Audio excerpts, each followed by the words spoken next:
The sunset light in this house is the saddest thing I've ever seen. Dear Katie, so much has changed, even just since you've been away. We moved into this house.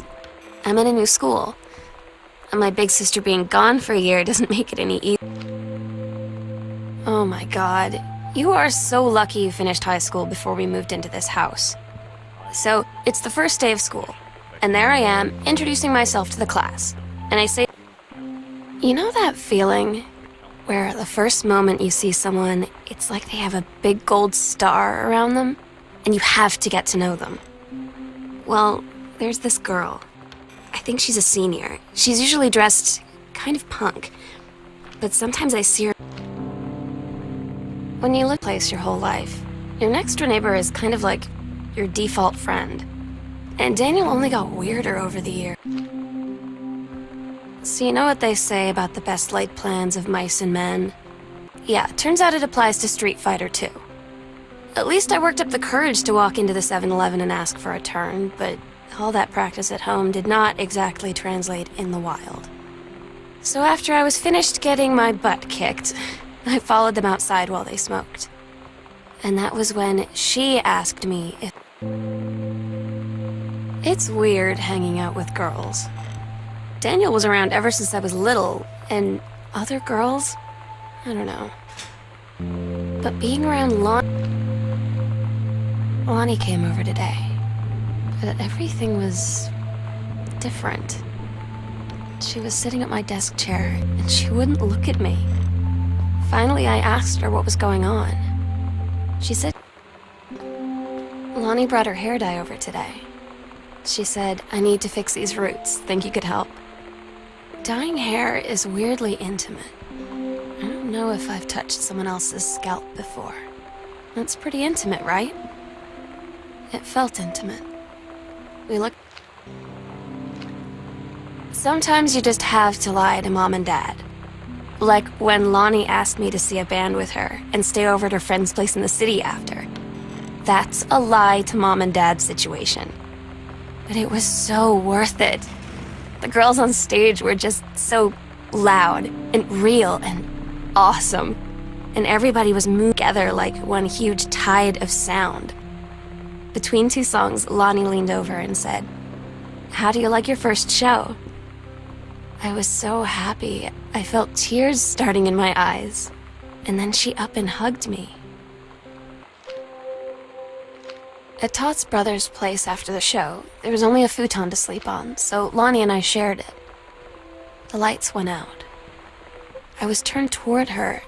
My eyes started to adjust, and then I could see she was looking at me, too. In the dark, she smiled. My heart was beating so fast. I rolled over. I felt so, I don't know, nervous. After a minute, she put her arm around me and was so close and whispered in my ear, I really like you. I just nodded my head, and I really hope she could tell. It's different now. I mean, we still hang out all the time like before. But now when no one else is around, well, I'm so stupid sometimes. I was telling Lonnie that I got into my college summer program thing, and I was all making plans like, you should... Todd's band lost their singer. Todd sucked. Lonnie said he got sick of Todd's shit, and he was complaining about needing a new singer, so Lonnie was like, they tell you to stick with the group on field trips, Katie. There's a reason for that. Lonnie and I snuck off on the side paths at Multnomah Falls and got a little lost. Okay, a lot lost. For hours. Right before the bus left, we found a trail and came... I don't get Lonnie sometimes. Like, band, and our zine, and her hair, and everything are all anti-authority. But I watch her in JROTC, and she's... Katie, you know how Mom and Dad are. Not exactly super open-minded about things. It feels like every minute I had an interesting talk with Mom and Dad tonight. One you were never gonna need to have. I mean, Lonnie had her going away show with her. She's so incredible on stage. When she was singing, I could practically forget everything. We agreed our last night together would be our happiest ever, and we'd forget tomorrow was going to come at all. Worked for a while. We had a good time seeing Oscar off, then ran up to the attic to look through our photos, to find one for Lonnie to take with her.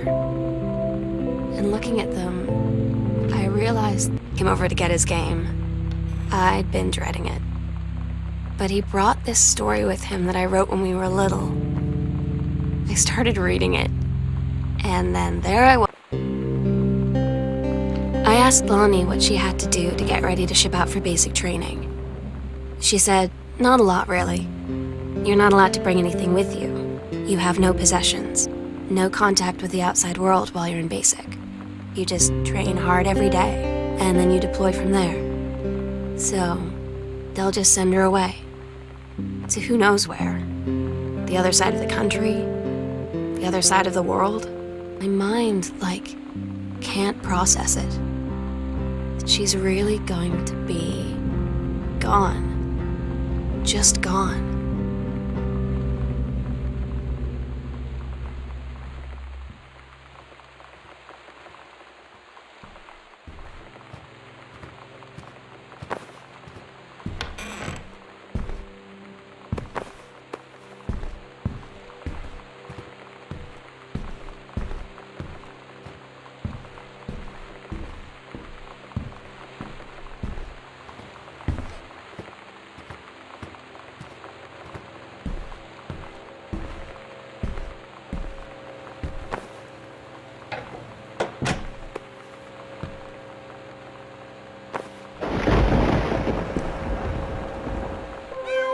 Meow meow. Meow meow. Meow. Meow meow meow meow. Meow meow. Meow meow meow. Meow meow meow meow meow meow meow. Meow meow. Meow meow meow. Meow meow meow meow meow. Meow meow meow meow meow. Oh my God. Katie, I fell asleep in the attic, in Lonnie and my old spot, and I missed the first 2 calls. I just barely caught the third one before the machine got it. And it was Lonnie, on a payphone.